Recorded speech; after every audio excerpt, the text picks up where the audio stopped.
não parar, não precipitar e não retroceder. Então dizer para esse cara, sabe quando nós vamos parar? Nunca. Nunca na sua porca vida. Né?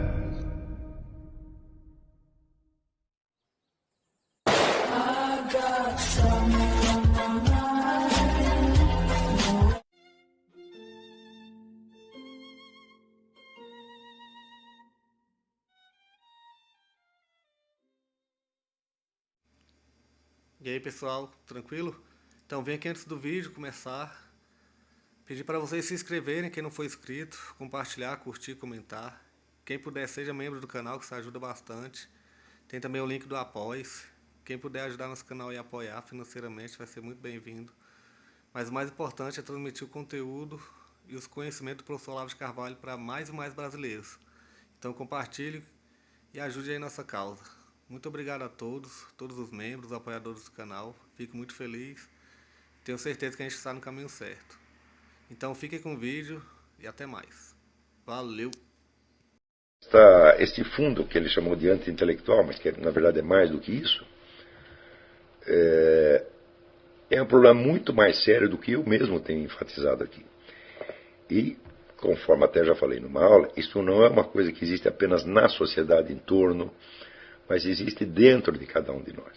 Isso quer dizer que o seu potencial de desenvolvimento intelectual, ele fica inibido, né, pelo temor que você tem de ser rejeitado.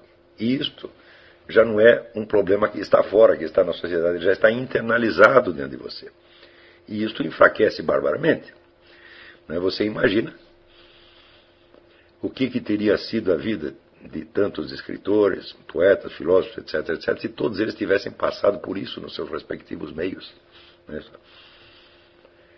Então,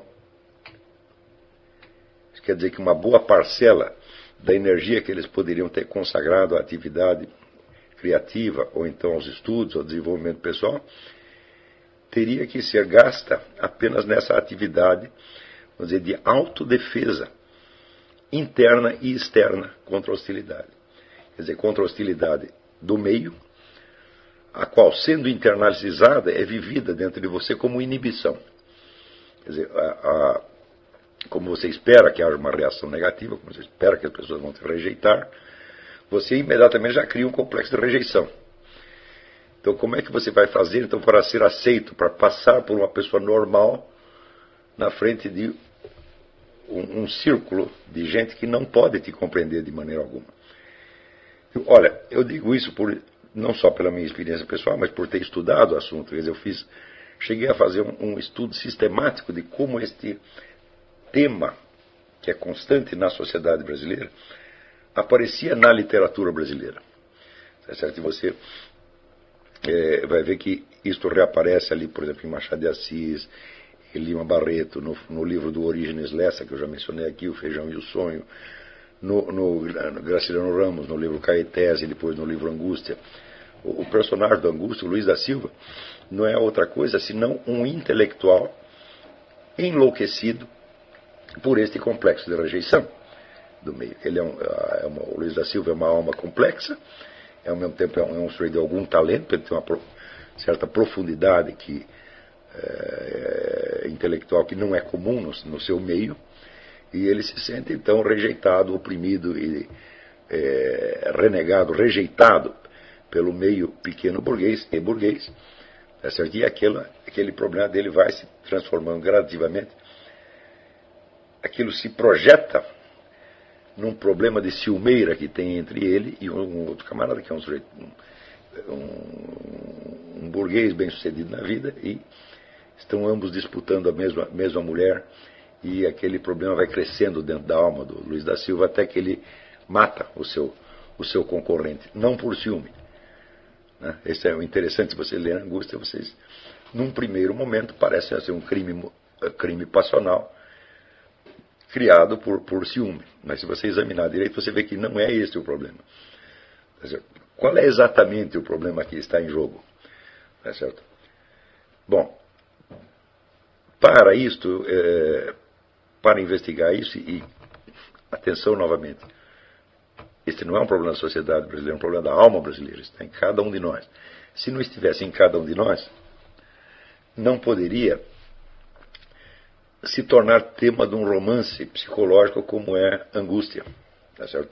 E note bem que Graciliano Ramos sofreu desse problema pessoalmente, ele sabia do que ele estava falando. E ele estava tão próximo do tema, quer dizer, que ele não consegue desenvolver o romance satisfatoriamente como ele havia desenvolvido o tema de São Bernardo. Em São Bernardo vamos dizer, é o contrário. O personagem principal não é um intelectual, tá certo? É um sujeito que só pensava em dinheiro e poder, e que subiu na vida, oprimindo todo mundo, né? E depois ele conhece uma professorinha e se apaixona pela professorinha e casa com a professorinha, mas a professorinha, ela é o intelectual.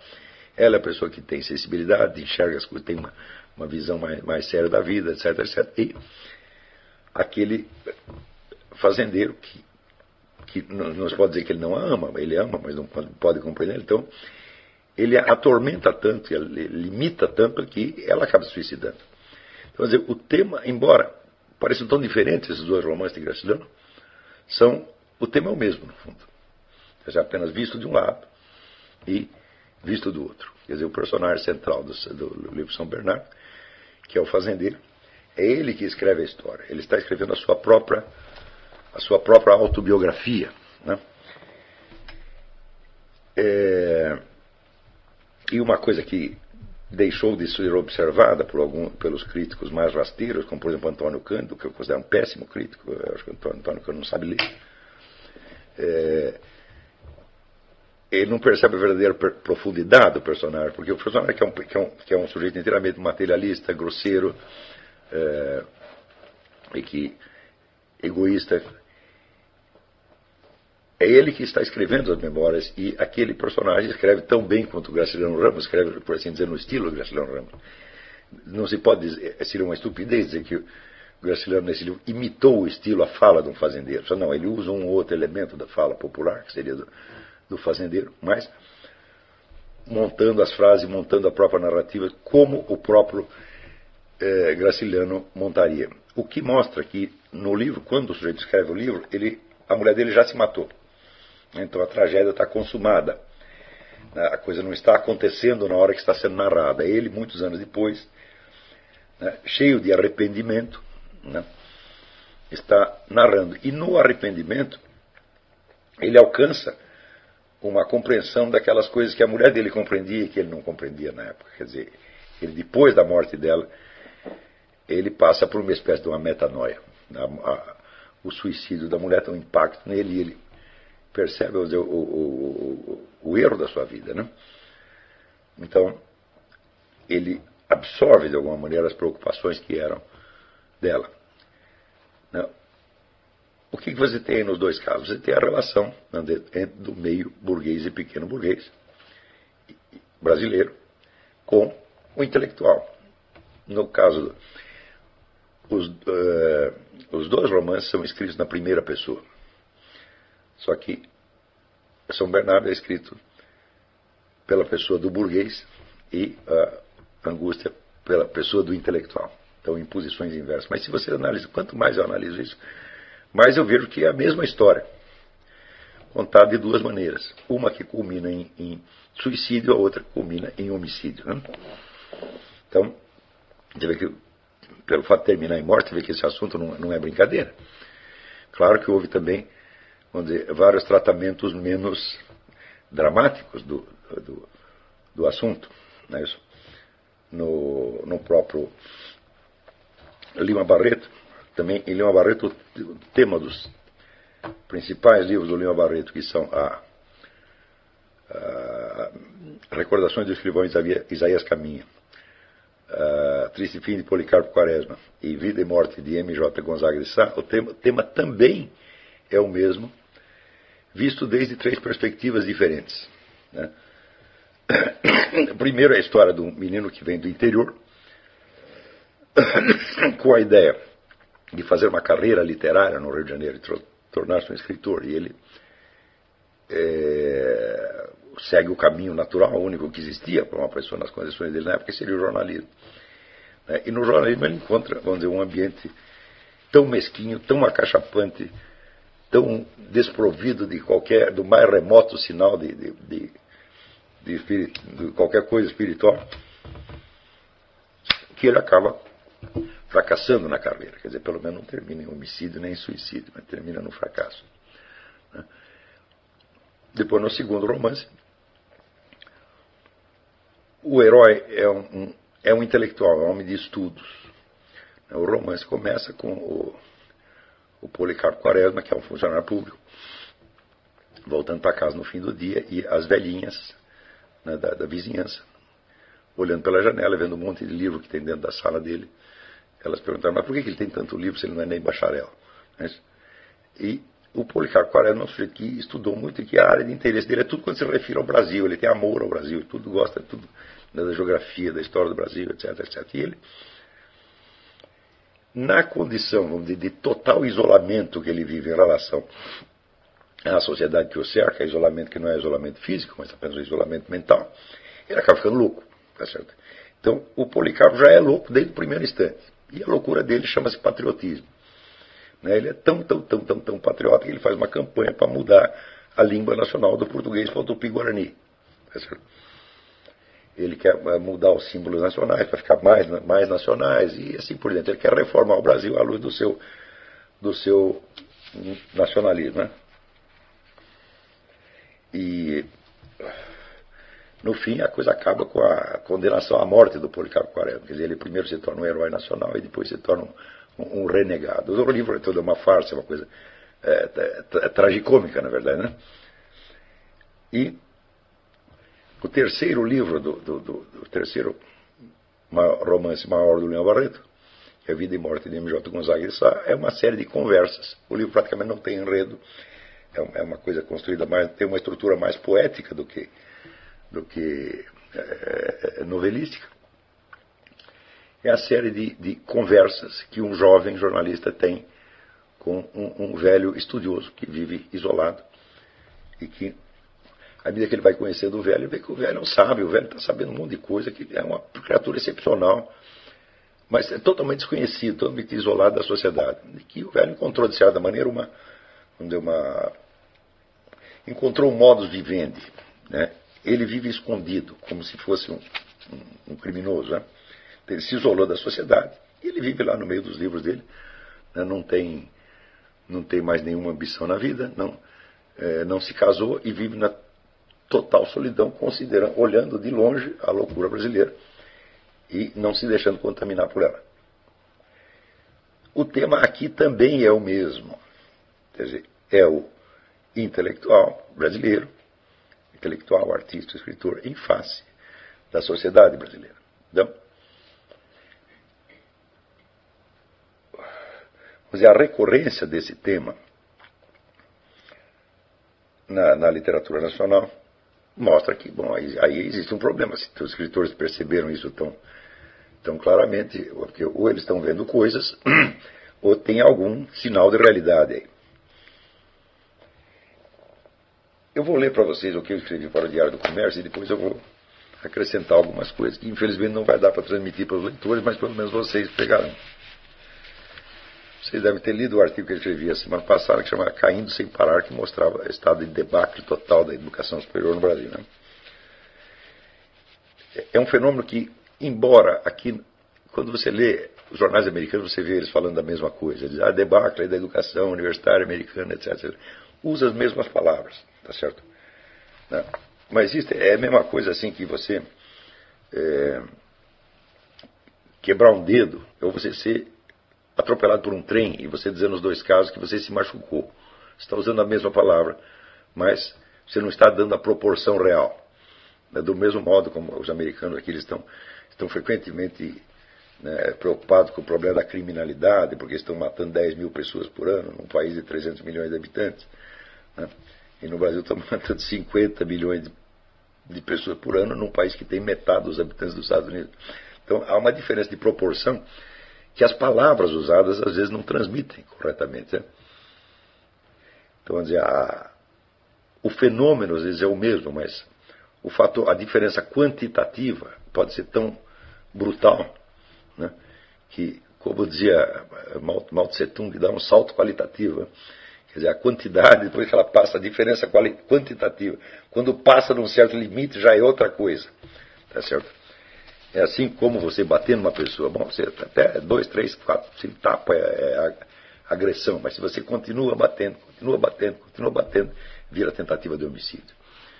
Eu vi isso. Uma vez eu fui testemunha num processo em que o sujeito batia na mulher. Né? Bateu, mas... Ele bateu uns 10 minutos e continuou batendo, né?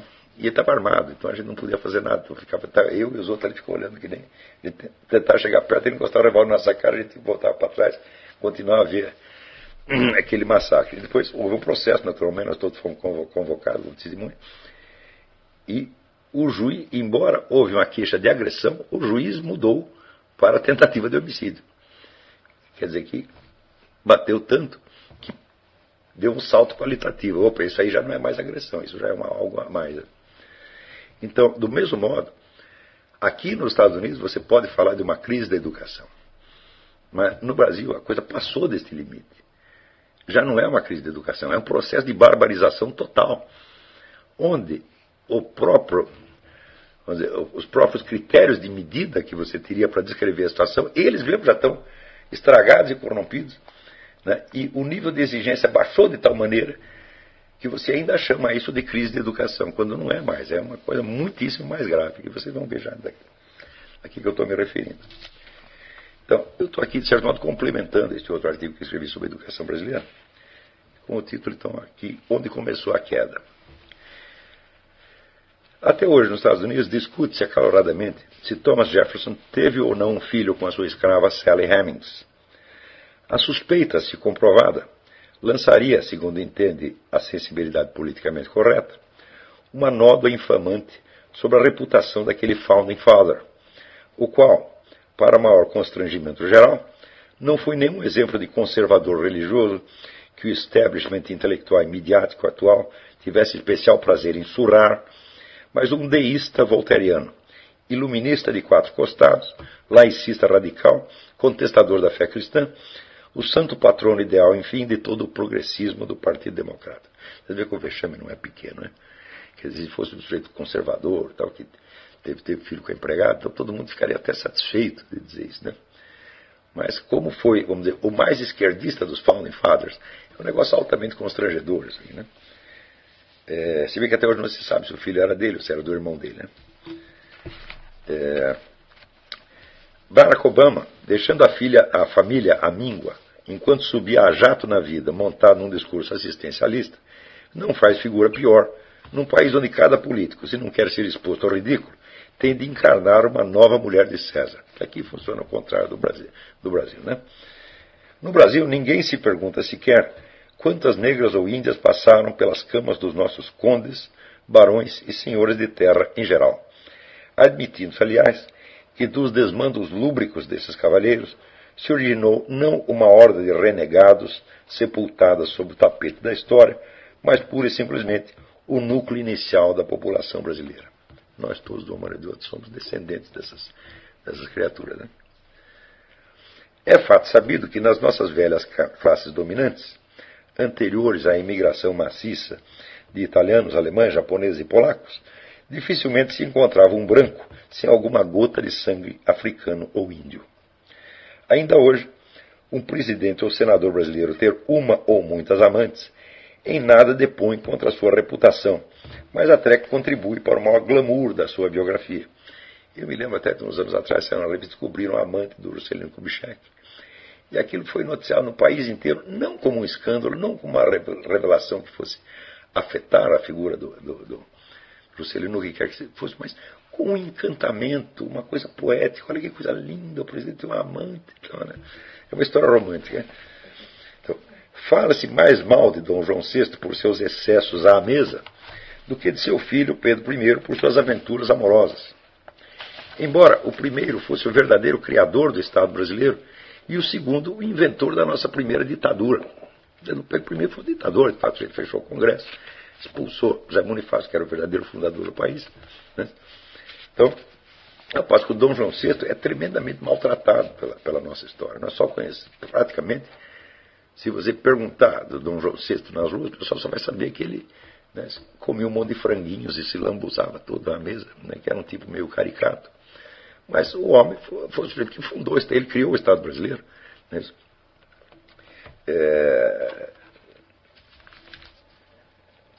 E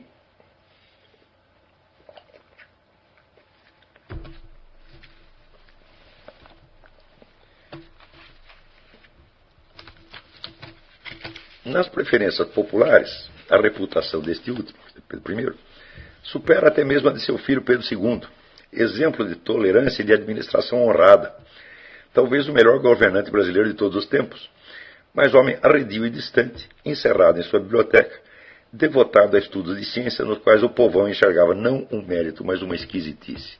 Ou seja, nem o imperador era poupado do preconceito, né, anti-educação. Essas duas séries de fatos condensam, ao menos simbolicamente, uma diferença essencial não só entre o Brasil e os Estados Unidos, mas entre o nosso país e a maioria das grandes nações do Ocidente. Cada uma destas nasceu sob a inspiração de uma casta de clérigos que traziam consigo a memória civilizacional e os princípios da educação intelectual e moral. Quando digo clérigos, uso o termo no sentido amplo que tinha na Idade Média, incluindo não só os sacerdotes ordenados, mas todos os homens cultos imbuídos do espírito da religião. E isso é fato, você vai ver, toda a Europa foi criada pela Igreja. Na hora que desmantelou o Império Romano, que por sua vez tinha uma remota origem religiosa, se você lê ali no poema de Virgílio, né, a Enéida, você vê que a concepção ali era sempre, vamos dizer, da origem religiosa da civilização. Quer dizer, sempre tem um herói religioso, um santo, um místico, um profeta, que cria a inspiração originária. Mas isso não é só mítico.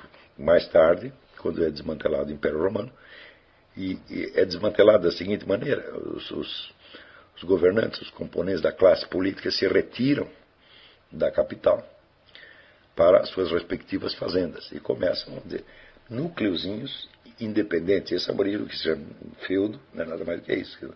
E é um senhor feudal, era um ex-senador que saiu correndo para sua fazenda quando o governo romano se desmantelou, os bárbaros invadiram, etc, etc.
Chegamos a mais um final de uma aula, de um vídeo. Espero que tenham gostado.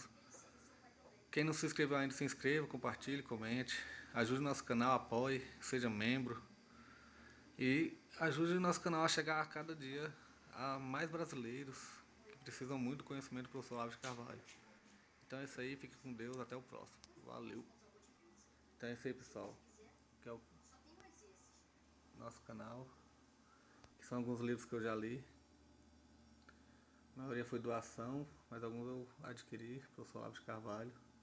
Alguns livros se perderam aí que eu emprestei. Professor Alexandre Costa. A Bíblia Sagrada.